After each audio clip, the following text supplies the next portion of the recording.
Chapitre 21. Après ces choses, voici ce qui arriva. Naboth, de Jizréel, avait une vigne à Jizréel, à côté du palais d'Achab, roi de Samarie.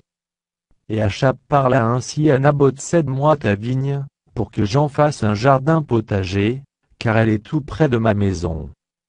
Je te donnerai à la place une vigne meilleure, ou, si cela te convient, je te paierai la valeur en argent.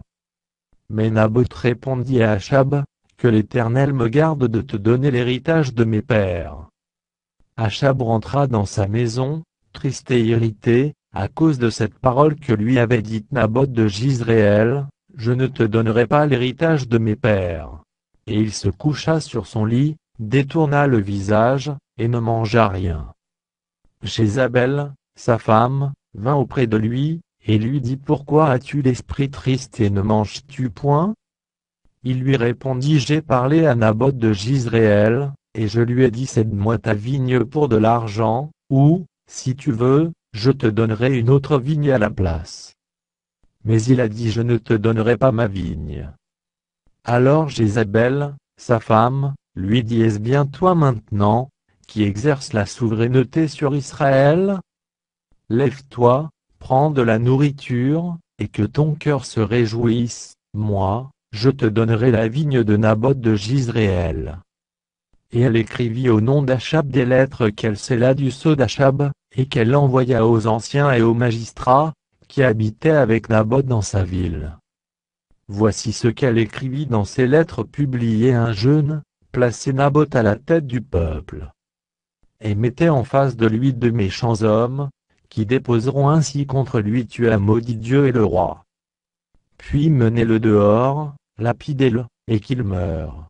Les gens de la ville de Naboth, les anciens et les magistrats qui habitaient dans la ville, agirent comme Jézabel le leur avait fait dire, d'après ce qui était écrit dans les lettres qu'elle leur avait envoyées. Ils publièrent un jeûne, et ils placèrent Naboth à la tête du peuple.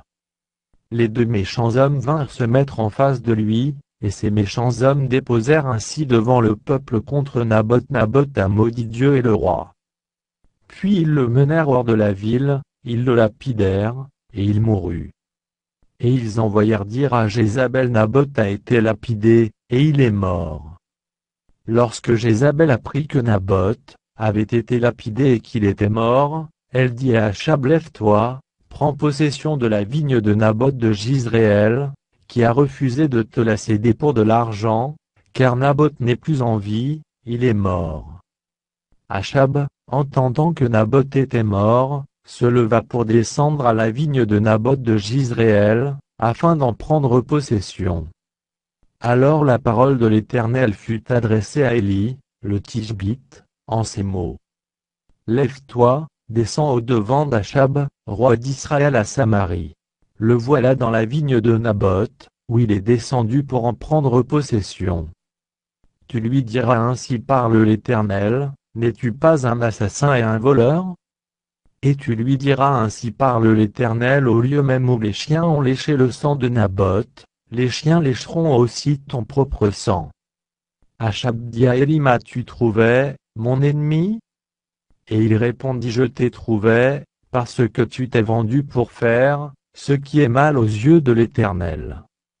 Voici, je vais faire venir le malheur sur toi, je te balayerai, j'exterminerai quiconque appartient à Achab, celui qui est esclave et celui qui est libre en Israël.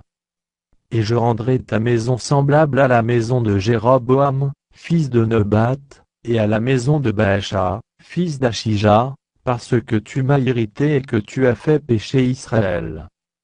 L'Éternel parle aussi sur Jézabel, et il dit: les chiens mangeront Jézabel près du rempart de Jizréel. Celui de la maison d'Achab, qui mourra dans la ville, sera mangé par les chiens, et celui qui mourra dans les champs, sera mangé par les oiseaux du ciel. Il n'y a eu personne qui se soit vendu, comme Achab, pour faire ce qui est mal aux yeux de l'Éternel, et Jézabel, sa femme, l'y excitait. Il a agi de la manière la plus abominable, en allant après les idoles, comme le faisaient les Amoréens, que l'Éternel chassa devant les enfants d'Israël.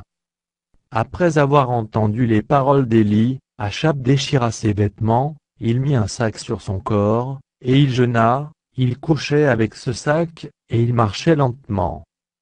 Et la parole de l'Éternel fut adressée à Élie, le Tishbite, en ces mots. As-tu vu comment Achab s'est humilié devant moi? Parce qu'il s'est humilié devant moi, je ne ferai pas venir le malheur pendant sa vie, ce sera pendant la vie de son fils que je ferai venir le malheur sur sa maison.